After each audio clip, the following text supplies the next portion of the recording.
नमस्कार, मी ॲडव्होकेट दादासाहेब जानकर आणि आपण पाहताय वकील दादा ऑफिशियल।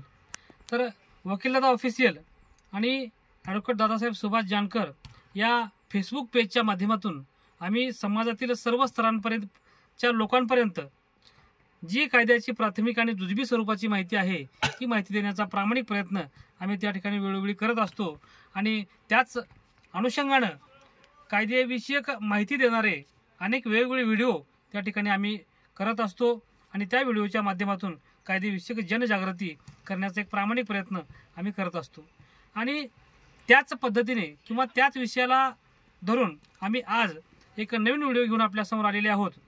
समाजातील अनेक लोकांना कायद्यातील ज्या लहान लहान बाबी आहेत किंवा ज्या लहान लहान तरतुदी आहेत त्याची इत्थंभूत किंवा जुजबी देखील माहिती त्या ठिकाणी नसते। तर आजचा आमचा असा विषय आहे की रजिस्ट्री, समाजामध्ये रजिस्ट्री हा विषय अतिशय फेमस आहे। सर्व स्तरातील लोकांना रजिस्ट्री हा विषय ऐकिवात आहे, ऐकून आहे। तर मित्रांनो, रजिस्ट्री म्हणजे काय असते? रजिस्ट्री म्हणजे एखाद्या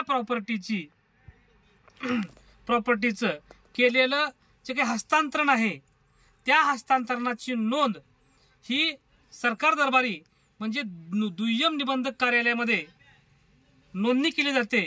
तर त्या नोंदणी प्रक्रियेला रजिस्ट्री असं आपण संबोधतो। तर मग ही रजिस्ट्री, ही नोंदणी कशाची केली जाते? तर ही नोंदणी, ही रजिस्ट्री वेगवेगळ्या माध्यमातून त्या ठिकाणी केली जाते। तर ते माध्यम कोणते आहेत? तर ती नोंदणी खरेदी खताची असते, ती नोंदणी गहाण खताची असते, ती नोंदणी बक्षीसपत्राची असते, ती नोंदणी इच्छापत्राची असते। अशा अनेक स्वरूपाच्या नोंदण्या, ती नोंदणी पॉवर ऑफ अटॉर्नीची असते। अशा अनेक प्रकारच्या नोंदण्या त्या ठिकाणी खरेदी विक्रीचं जे आपलं दुय्यम निबंधकाचं कार्यालय आहे त्या कार्यालयामध्ये त्या ठिकाणी रितसर केल्या जातात। तर मग एकदा केलेली रजिस्ट्री म्हणा किंवा एकदा केलेलं खरेदी खत म्हणा, तर ते एकदा केलेलं खरेदी खत रद्द करता येतं का किंवा ते रद्द होतं का? त्या रद्द करण्याच्या बाबतच्या काही कायदेशीर तरतुदी त्या ठिकाणी आहेत का? यावरच विवेचन आजच्या आपल्या व्हिडिओच्या माध्यमातून आपण करणार आहोत। एखाद्या व्यक्तीची प्रॉपर्टी, समजा एखाद्या व्यक्तीची जमीन एखाद्या व्यक्तीने म्हणजे एखाद्या दुसऱ्या व्यक्तीने एखाद्या व्यक्तीकडून जर त्याला खोटी माहिती देऊन किंवा त्याची फसवणूक करून, त्याच्यावरती दबाव टाकून किंवा त्या व्यक्तीच्या त्या प्रॉपर्टीमध्ये इतर लोकांचा अधिकार असताना देखील त्या व्यक्तीच्या नावावर आहे म्हणून जर एखाद्या व्यक्तीने खरेदी खत करून घेतला असेल किंवा स्वतःच्या नावे रजिस्ट्री करून घेतली असेल तर त्या पद्धतीचं खरेदी खत किंवा ती रजिस्ट्री रद्द करता येऊ शकते का? तर त्याचं उत्तर आहे मित्रांनो, अशा प्रकारचं खरेदी खत रद्द करता येऊ शकतं। समजा एखाद्या कुटुंबाची एखादी प्रॉपर्टी आहे, एखाद्या कुटुंबाची एखादी शेतजमीन आहे आणि त्या शेतजमिनीमध्ये समजा 5 भावांचा अधिकार आहे, परंतु एकत्र कुटुंब करता म्हणून किंवा कुटुंबाचा प्रमुख म्हणून ती प्रॉपर्टी एका भावाच्या नावे असेल आणि त्या भावाने ती प्रॉपर्टी आपल्या इतर 4 भावाची कसलीही संमती न घेता, म्हणजे त्यांचा त्याच्यामध्ये अधिकार असताना देखील त्यांची संमती न घेता ती प्रॉपर्टी जर एखाद्या तिराईत व्यक्तीला त्या ठिकाणी खरेदी खत करून देऊन विक्री केली असेल तर ते झालेलं खरेदी खत रद्द करता येतं का? तर त्याचं उत्तर आहे हो, अशा प्रकारचं खरेदी खत रद्द करता येतं। तर ते मग त्याची तरतूद काय, कायदेशीर तरतूद काय? तर मित्रांनो, स्पेसिफिक रिलीफ ऍक्ट नावाचा एक कायदा आहे। स्पेसिफिक रिलीफ ऍक्ट 1963 हा जो काही कायदा आहे, ह्या कायद्याच्या कलम 31 प्रमाणे जे कोणते दस्त खरेदी विक्रीच्या कार्यालयामध्ये नोंदवलेले असतात तर त्या दस्ताला रद्द करण्याचा अधिकार केवळ दिवाणी न्यायालयाला आहे। दिवाणी न्यायालया व्यतिरिक्त इतर कुणालाही अशा प्रकारचा अधिकार नाही। मी आता सांगितल्याप्रमाणे स्पेसिफिक रिलीफ ऍक्टच्या कलम 31 प्रमाणे अशा प्रकारचं खरेदी खत किंवा अशा प्रकारचं गहाण खत, अशा प्रकारचं एखादं बक्षीसपत्र, अशा प्रकारचं इच्छापत्र किंवा अशा प्रकारचा कुठलाही मालकी हस्तांतरणाचा दस्त जो खरेदी कार्यालयामध्ये नोंदवलेला आहे तो दस्त या स्पेसिफिक रिलीफ ऍक्ट नावाच्या कायद्याच्या कलम 31 प्रमाणे रद्द करता येतो आणि तो रद्द करण्याबाबतचा दावा मान्य न्यायालयामध्ये दाखल करावा लागतो। तर तो दावा दाखल करण्याची मुदत काय? तर अशा प्रकारचा दावा दाखल करण्याची मुदत ते खरेदी खत झाल्यापासून 3 वर्षापर्यंतची मुदत किंवा 3 वर्षाच्या आतमध्ये अशा प्रकारचा दावा दाखल करावा लागतो. यामध्ये मुदतीचा देखील विषय आहे.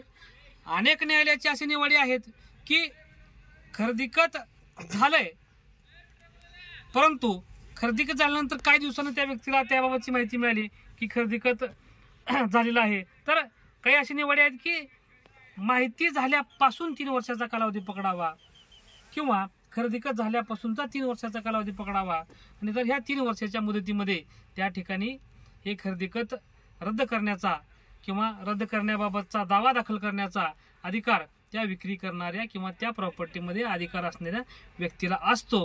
हे आजच्या या व्हिडिओच्या माध्यमातून मला आपला सांगावं वाटतं. तर मग हे खरेदी खत कुठल्या कुठल्या कारणावरून रद्द करता येतं, म्हणजे कारण काय असतात. मग आम्ही एक उदाहरण आपल्याला सांगितलं की जर एकत्र कुटुंबाची प्रॉपर्टी असेल, एकाच व्यक्तीच्या नावे असेल, इतर लोकांचा पण त्यामध्ये अधिकार असेल, परंतु त्यांची संमती न घेता विक्री केली असेल, तर अशा प्रकारचं खरेदी खत रद्द करता येतं.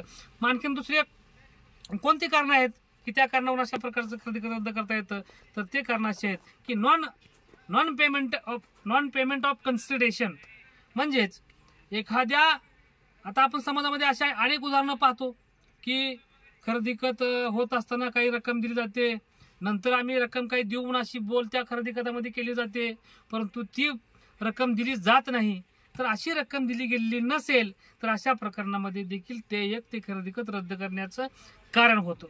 त्यानंतर आणखीन कुठलं कारण आहे. समजा एखादी प्रॉपर्टी खरेदी विक्री घेत असताना त्या जो काही देणारा व्यक्ती आहे त्या व्यक्तीची फसवणूक करून, म्हणजे त्याला चुकीची माहिती सांगून, त्याला खोटी माहिती सांगून, काहीतरी बनवी करून जर ते खरेदी खत करून घेतलं असेल तर अशा प्रकारचा दस्त देखील या कायद्याप्रमाणे मान्यवर कोर्टात दावा दाखल करून आपला रद्द करता येतो. त्यानंतर एखाद्या व्यक्तीवरती जर दबाव टाकून अशी प्रॉपर्टी घेण्यात आलेली असेल, खरेदी करण्यात आलेली असेल, तर अशा प्रकारचं खरेदी खत रद्द करता येतं. त्यानंतर एखादं खरेदी खत झालेलं आहे, परंतु त्यामध्ये त्या जी प्रॉपर्टी विकण्यात आलेली आहे त्या प्रॉपर्टीचं वर्णन करणं आवश्यक असतं. डिस्क्रिप्शन ऑफ प्रॉपर्टी म्हणजे त्या प्रॉपर्टीचं वर्णन, म्हणजे त्याच्या चतुर्सीमा म्हणा, त्याचा गट नंबर, त्याचं क्षेत्र, हे सर्व बाबी त्या ठिकाणी त्या जो काही प्रॉपर्टी खरेदी विक्रीचा दस्त आहे त्या दस्तामध्ये नोंद करणं आवश्यक असतं. परंतु अशा नोंदी जर करण्यात आलेल्या नसतील तर ते देखील कारण या ठिकाणी हे प्रॉपर्टी बाबत केलेलं खरेदी खत रद्द करण्यासाठी उपयोगी ठरतं. हे मला या व्हिडिओच्या माध्यमातून आपल्याला सांगायचं आहे. तरी जास्तीत जास्त लोकांनी मी आज जो काही विषय आपल्यासमोर मांडलेला आहे या विषयाचा लाभ घ्यावा. एकदा झालेलं खरेदी खत रद्द होत नाही असा समज काही लोकांच्या मनामध्ये असतो. तर तो समज अतिशय चुकीचा आहे, कायदेबाह्य आहे.